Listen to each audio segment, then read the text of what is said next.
অভিনেতা জাহের আলভির স্ত্রী আফরা ইজনাত খান ইকরার আত্মহত্যার ঘটনায় তোলপাড় পুরো ছবিজঙ্গল। ময়নাতদন্ত শেষে গতকাল রোববার ময়মনসিংহের ভালুকায় গ্রামের বাড়ির পারিবারিক কবরস্থানে বাদ-আসর সমাহিত করা হয় তাকে।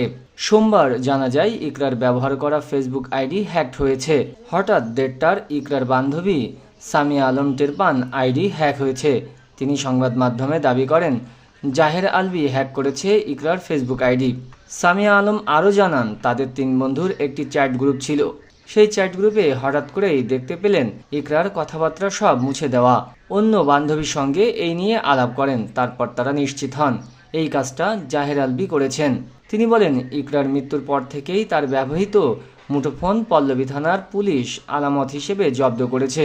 এদিকে 1 মার্চ বিকেলে আলভি নেপাল থেকে হজরত শাহজালাল আন্তর্জাতিক বিমানবন্দরে এসে পৌঁছানোর কথা শোনা যাচ্ছে। বিমানবন্দরে তিনি কিছুক্ষণ অবস্থান করার পর একজন মধ্যস্থকারের মাধ্যমে বেরিয়ে আসেন। নেপালে থাকাকালীন অভিনেতা জানিয়েছেন দেশে ফিরেই গণমাধ্যমের সাথে কথা বলে বিস্তারিত ব্যাখ্যা দেবেন, অথচ দেশে পৌঁছানোর পর গণমাধ্যমের মুখোমুখি হননি তিনি। ইকরার মৃত্যুর ঘটনায় অভিনেতা জাহের আলভিকে প্রধান আসামি করে মামলা হয়েছে। একই মামলায় অভিনেত্রী তিথি ও অভিনেতার মাকেও আসামি করা হয়েছে।